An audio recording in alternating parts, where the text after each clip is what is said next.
atmosphere. They're egging it on. They're saying, bring it on. ICE agents are just enforcing the federal immigration laws that Congress wrote. If Democrats don't like it, change the law or win an election. Could you imagine if conservatives were launching assaults against IRS offices, throwing rocks at IRS agents and doxing them and spitting on them? And Republican politicians were letting it happen and creating no IRS zones in their states? What's the difference?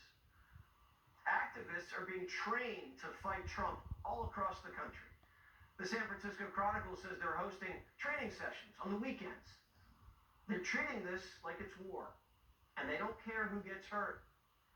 In Virginia, Democrats are backing a guy for Attorney General who said he'd like to shoot his Republican opponent in the head twice, and then go to their funerals to piss on their graves.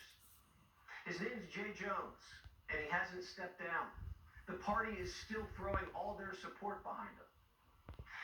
We're in a cycle of political violence, and the violence is coming from the left, and it's being normalized. Assassins are plotting to kill Supreme Court justices, and then getting slaps on the wrist by Democrat judges for being trans. They shot Charlie. They tried to kill Trump twice. They're shooting kids at Catholic school. Snipers on rooftops are firing rounds at ICE agents. ABC, who just got into a wee bit of trouble with Jimmy Kimmel, now has Joy Behar calling ICE agents Nazis.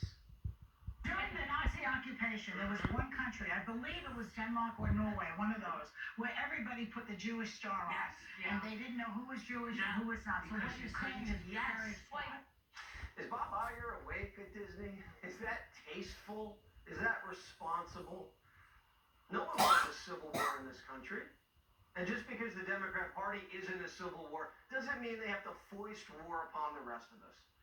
We wrote about this and get it together. Don't make your problems our problems. The last 4 years, Democrats insisted that federal immigration law was the responsibility of the federal government and the states had no role. And now that Trump's president, they're arguing that the federal government can't enforce immigration law and the states can obstruct it. This is an attack on the very foundation of the country. It's an attack on federalism, and it's a violent attack on the last election. Every day of the week is January 6th for Democrats. The Democrats didn't want the guard.